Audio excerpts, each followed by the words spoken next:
grazie intanto per questo invito e grazie in anticipo per la vostra pazienza. Io cercherò di meritarmela cominciando a raccontarvi una storia. Il 12 dicembre del 2022 è stata intitolata a Luca Serianni la sede centrale del liceo Anco Marzio di Ostia, il liceo classico in cui questo grande linguista prima studiò e poi insegnò per 3 anni scolastici ormai lontani, dal 1971 al 1974. All'inizio della mattinata è stata scoperta una targa con il suo nome e poi è stato mostrato al pubblico un murale che i ragazzi del liceo hanno dedicato alla sua persona, ai suoi studi e al suo rapporto col territorio di Ostia, questa piccola città sul mare vicino a Roma. Devo dirvi che a me questo murale ha fatto venire in mente una scritta con cui alla fine di luglio dell'anno scorso, quindi pochi giorni dopo l'incidente che lo ha sottratto ingiustamente a tutte e a tutti noi, un anonimo o un'anonima writer, un anonimo o un'anonima graffitista, ha voluto ricordarlo, pensate, sul frammento di un muro che circonda la città universitaria della Sapienza, cioè la città universitaria, l'università dove Luca ha insegnato per 44 anni, dal 1973 al 2017. Ecco, il murale è quello che vedete, quindi Anni seri con Serianni, il titolo palindromo, non è una mia invenzione, è un'invenzione, devo dire, di questa ragazza o di questo ragazzo, e io immagino uno studente o una studentessa di Luca per la quale o per il quale quelli trascorsi a imparare qualcosa da lui sono stati anni seri. Ma torno all'Anco Marzio di Ostia. Dopo lo scoprimento della targa, dopo l'esposizione del murale, c'è stata una lezione incentrata su un suo libro intitolato Parola, e il compito di tenere questa lezione è stato affidato a me, che ho esordito condividendo con tutte le studentesse e con tutti gli studenti un ricordo che adesso condivido anche con voi e che risale a quando avevo l'età di quei ragazzi e frequentavo io quello stesso liceo Anco Marzio. Io facevo il ginnasio e avevo sentito alcuni ragazzi più grandi di me parlare di un giovane professore di italiano straordinariamente bravo, che conosceva a memoria l'intera commedia di Dante e che quando spiegava Dante o quando spiegava Manzoni incantava tutti. Qualche anno dopo che cosa successe? Che io questo giovane professore me lo ritrovai all'Università La Sapienza di Roma. Era, come si diceva allora, l'assistente alla cattedra di storia della lingua italiana, e per questa cattedra il sabato mattina dalle 10 a mezzogiorno teneva delle magnifiche esercitazioni dedicate alla grammatica storica dell'italiano in un'aula sempre strapiena. Correva l'anno accademico 1978-79. In quell'anno questo giovane professore, questo giovane assistente vince un concorso come professore ordinario, viene chiamato in questa stessa università, La Sapienza, e in questa nuova veste continua a tenere le sue esercitazioni di grammatica storica, ma tiene anche, come fanno tutti i professori, un suo corso di storia della lingua italiana. Io seguì quel corso e ne rimasi stregato.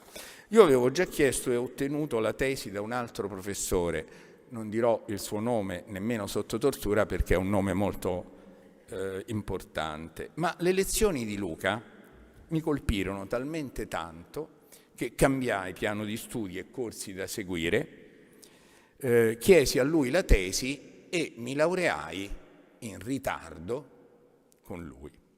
Ecco, da allora una parte non piccola del mio lavoro è consistita nell'imparare qualcosa da Luca Serianni e insegnare questo qualcosa a mia volta agli studenti, magari aggiungendoci qualcosa di mio. Serianni, l'università e gli studenti.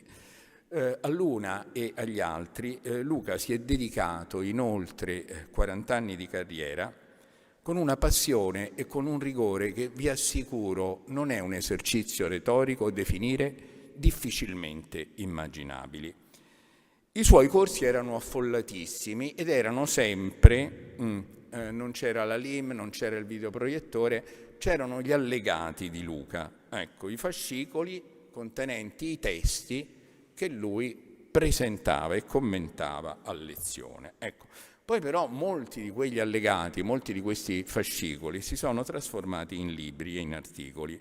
In 50 anni di attività scientifica, dal 1972 al 2022, di libri e articoli, Luca Serianni ne ha prodotti quasi 400. In questo momento la bibliografia ufficiale delle sue pubblicazioni conta 394 titoli.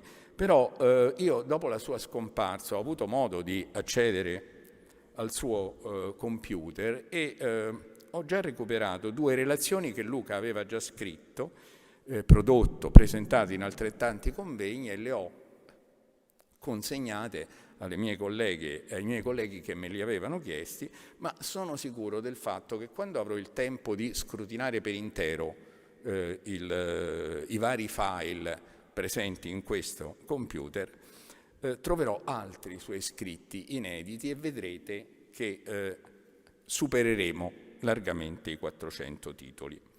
Ma torno per un momento ai corsi universitari tenuti da Luca.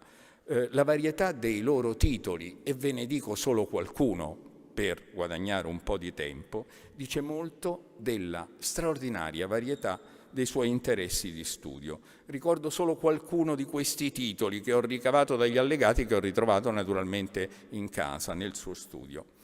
Le origini della prosa italiana, anno 1985-86, poi gli altri anni non ve li dico. La lingua della poesia italiana fra 100 e 200, la lingua di Dante, lettura linguistica del Decameron, aspetti della prosa italiana del Rinascimento, da Leon Battista Alberti a Giordano Bruno, aspetti di storia linguistica italiana del Settecento, la prosa del secondo Ottocento, la lingua di Carducci, tra 8 e 900, lingua letteraria, lingua corrente, discussioni sulla norma, Gabriele D'Annunzio, poeta e prosatore. Siamo arrivati agli inizi del Novecento e vi assicuro che l'elenco potrebbe continuare a lungo. Ecco, sia gli studi sia gli originali degli allegati che Luca preparava per gli studenti e poi teneva come scalette delle sue lezioni, sono spesso impreziositi da alcune indagini, alcune annotazioni dedicate all'assetto, alla storia, al consumo e al riuso di forme, parole e stilemi proprie di un oggetto che lui amava particolarmente, il melodramma, il libretto d'opera. Luca era un fedele abbonato al Teatro dell'Opera di Roma, amava cantare molte delle arie dispensate dallo stereo compatto che continua a funzionare, sistemato nel suo studio in uno scaffale basso della libreria. Ecco, la passione per il melodramma e in particolare per quello musicato dall'amatissimo Verdi si tradusse in studi che nel corso di un quarantennio hanno contribuito a dare alla lingua della librettistica uno spazio nuovo, più ampio e rilevato nella storia della lingua poetica italiana. Vi risparmio i titoli, naturalmente, in questo caso. Ma vi assicuro che la conclusione a cui si può arrivare è questa. In principio, nello studio dell'italiano per la musica ci fu il grande Gianfranco Folena. Ma dopo Folena ci fu Serianni, cronologicamente ci fu Serianni. In seguito altri nostri colleghi, Ilaria Bonomi, Vittorio Coletti, Paolo D'Achille, anche allievi di Luca Serianni, miei amici e miei fratelli come Fabio Rossi e Stefano Telve, hanno variamente e originalmente continuato le ricerche dell'uno e dell'altro. E se in questo nuovo millennio alla lingua del melodramma sono stati dedicati non solo raffinati studi specialistici, ma anche eccellenti manuali dedicati alla didattica universitaria e anche alla divulgazione, il merito, credo, è anche suo. Ho detto del rapporto fra Serianni, l'università e gli studenti, ma è impensabile, soprattutto in questa sede e in questa occasione, che io non ritorni a dire qualcosa anche del rapporto fra Serianni, la scuola, gli studenti che la popolano e gli insegnanti che ci lavorano. Perché è impensabile?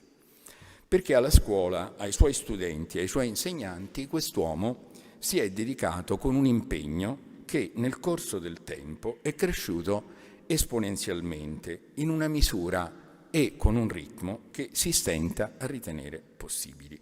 Lo ha fatto scrivendo libri e saggi, partecipando a seminari e convegni, guidando istituzioni nate per sostenere quella scolastica, come la già ricordata Fondazione I Lincei per la Scuola, di cui è stato presidente dal 2018 fino alla morte. Ecco, ma lo ha fatto soprattutto spostandosi da un capo all'altro d'Italia per condividere qualcosa del moltissimo che sapeva con i ragazzi e con i loro docenti, perché, come ha scritto un altro suo allievo, Fabio Rossi, qualche tempo fa, cito, più una scuola era periferica, meno era blasonata e più Luca era felice di accettarne l'invito. Posso aggiungere una testimonianza personale. Negli ultimi 2 anni, diciamo così, quelli che hanno preceduto il luglio 2022, io avevo smesso di chiamare io al telefono Luca, gli dicevo per favore chiamami tu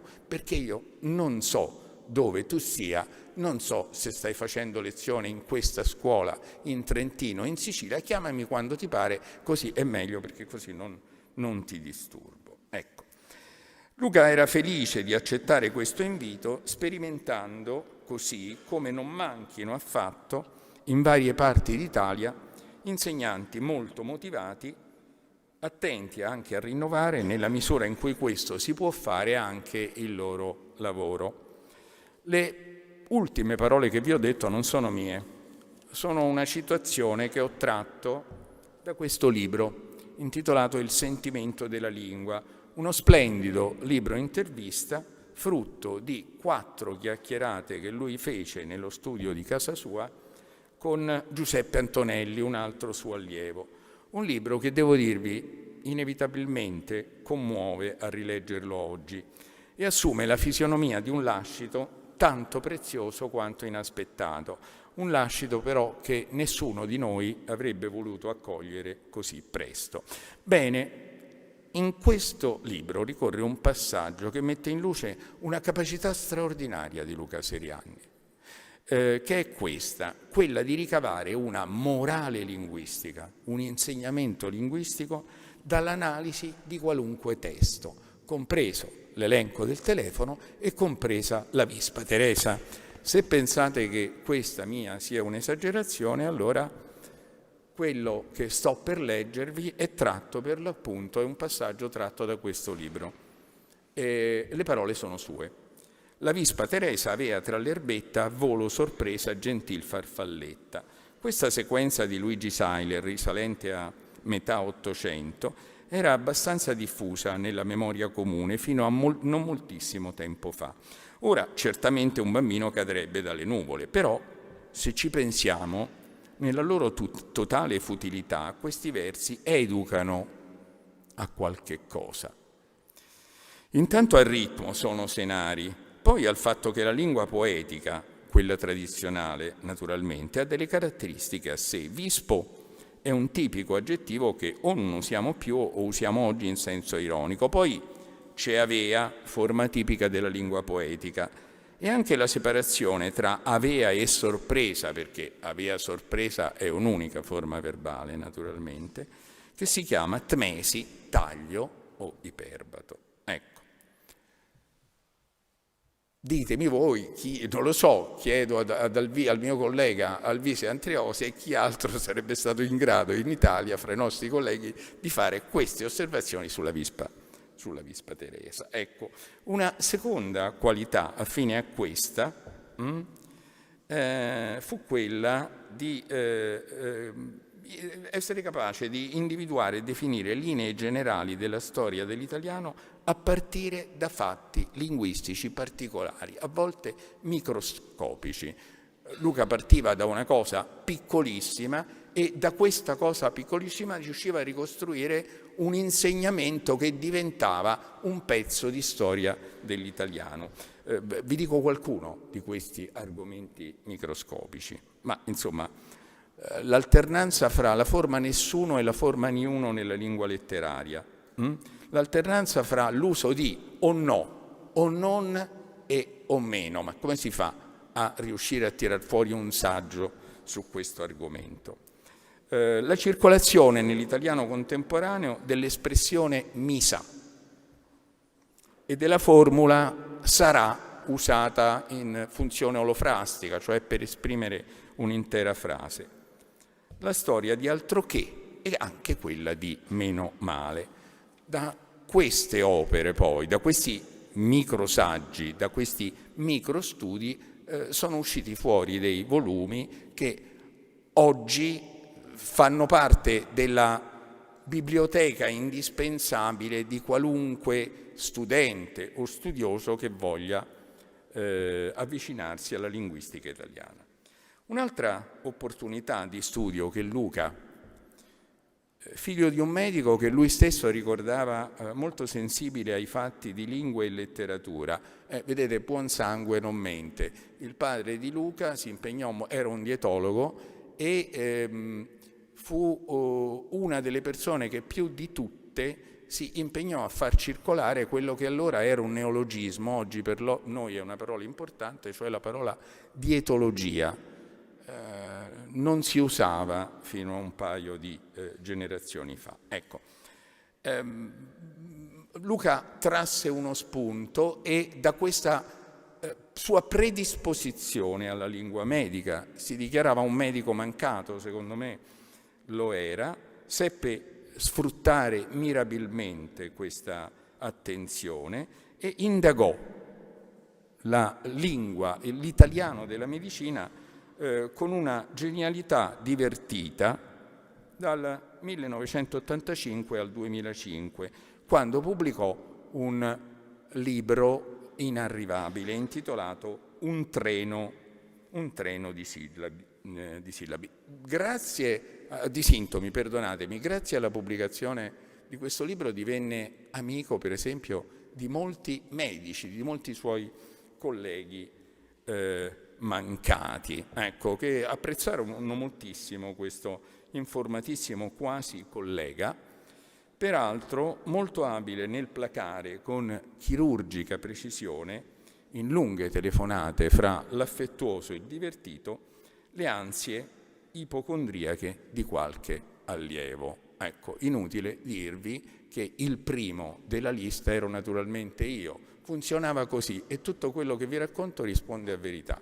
Quando mi prendeva una paura, facevo così. Prima telefonavo a Luca. Se Luca riusciva a calmarmi e quindi a tranquillizzarmi, mi fermavo lì. Altrimenti poi passavo al medico di famiglia, passavo al mio medico, insomma. Però tante volte sono riuscito a fermarmi.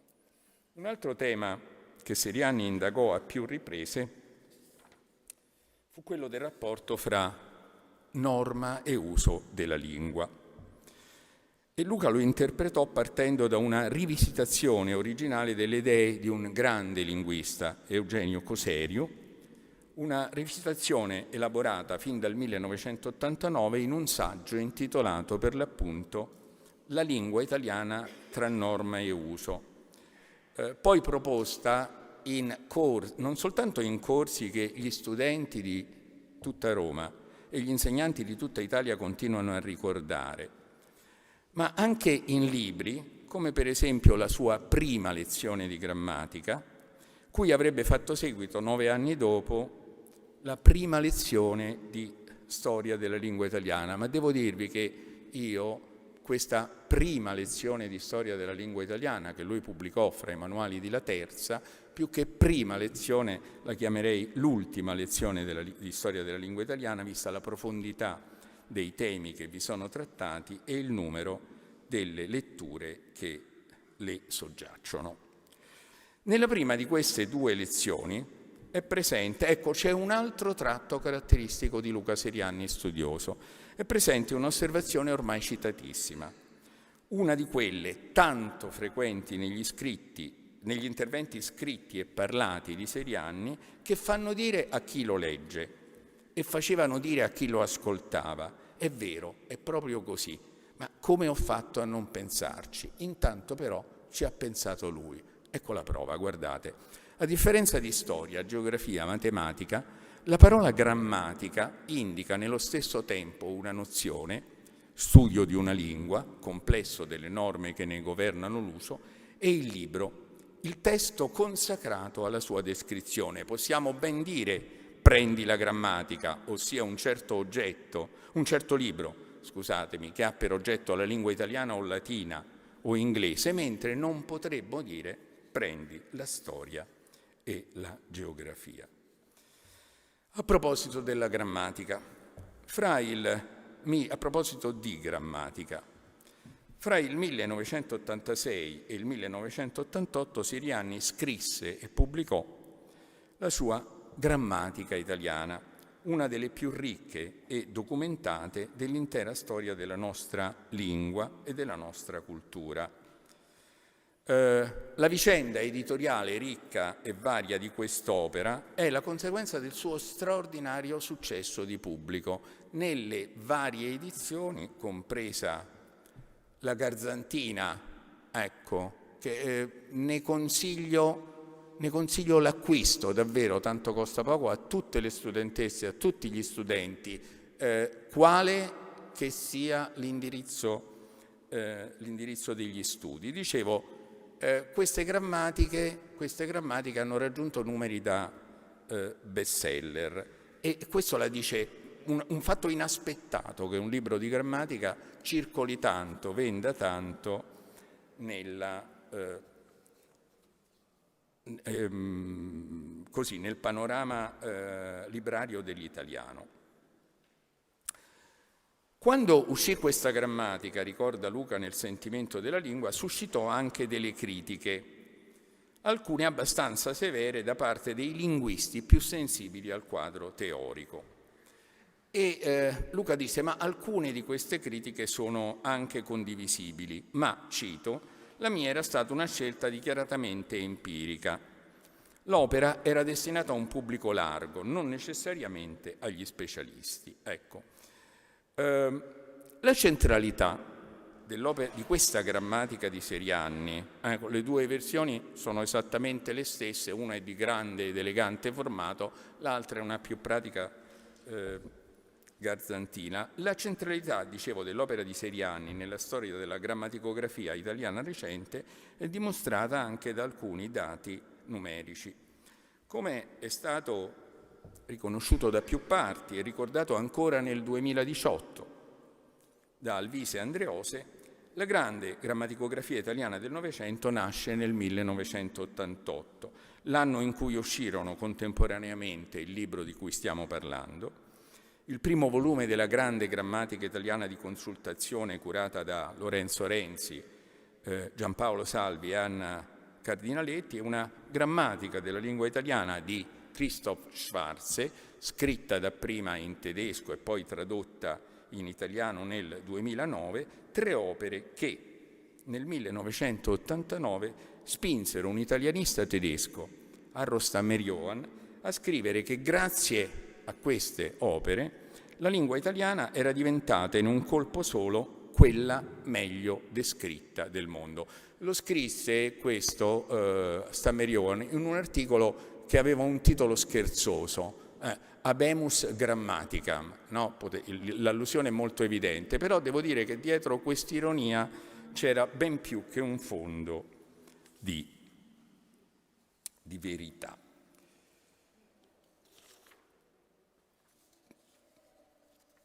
Il tempo mi obbliga naturalmente a saltare alcune delle cose che volentieri avrei voluto dirvi. In questa grammatica e nel corso dell'intera sua carriera di studioso e di professore, Serianni si dimostrò costantemente convinto del fatto che a mediare fra la norma e l'uso non fossero soltanto i grammatici, ma anche più dei grammatici, gli insegnanti di ogni disciplina scolastica, come veniva ricordato poco fa. Probabilmente anche per questo si è dedicato a loro e ai loro studenti con l'impegno che abbiamo più volte evocato. Ma soprattutto si è dedicato a loro e ai loro studenti perché lui era fatto così. Nei mesi appena trascorsi non c'è stato ricordo di Luca in cui non siano state segnalate due virtù che gli furono proprie: l'umiltà, ma meglio ancora che l'umiltà, la modestia e la generosità. Chi ha richiamato queste virtù lo ha fatto comprensibilmente sulla base di un vissuto personale. Ma il possesso di queste qualità è documentato anche da alcuni aspetti della sua produzione scientifica. Allora, la modestia, l'umiltà.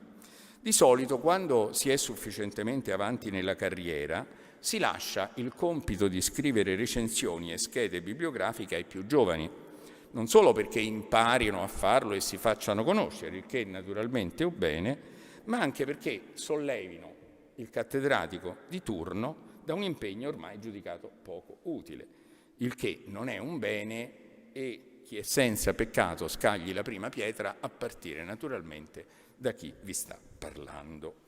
Luca Serianni invece ha scritto 153 recensioni e schede bibliografiche, soprattutto, ma non solo per gli studi linguistici italiani, la rivista da lui diretta fino alla morte. 153 recensioni, dicevo, dall'inizio alla fine della sua carriera senza soluzione di continuità. Segnatamente dal 1973, l'anno in cui fu nominato assistente ordinario alla Sapienza, al 2017, l'anno del pensionamento, il 38esimo del suo ordinariato in questo stesso Ateneo. 153 recensioni distribuite nel corso di tutti questi anni, compreso l'ultimo. La generosità. Nel saluto che gli ho rivolto il 25 luglio 2022 a nome di tutti, notai che il contributo alla crescita della storia della lingua italiana e della linguistica italiana come disciplina, il suo contributo è rappresentato non soltanto dalle sue pubblicazioni, ma anche dalle osservazioni, commenti, correzioni, integrazioni e suggerimenti confluiti negli articoli e nei libri di tutte e tutti coloro che nel corso del tempo hanno potuto contare sul suo aiuto competente e discreto. E adesso do consistenza documentaria a questa affermazione. Ecco. Fra il 1984 e il 2021 Serianni ha firmato la presentazione o l'introduzione o la prefazione o la postfazione di una quarantina di libri scritti da altri. Fra questi anche i colleghi illustri, è il caso della presentazione all'elogio della parola pubblicato nel 2018 da Lamberto Maffei, presidente dell'Accademia dei Lincei dal 2009 al 2015. Fra questi anche gli scrittori famosi. È il caso della prefazione a Via Gemito di Domenico Starnone, ripubblicato nel 2006. Ma firmò soprattutto le presentazioni e le prefazioni delle opere dei suoi studenti e dei suoi allievi. Dei libri di questi ultimi, il primo di cui firmò la presentazione è stato scritto da me. E questo è solo uno dei tanti doni di cui gli sarò grato per sempre. Vi ringrazio molto per l'attenzione.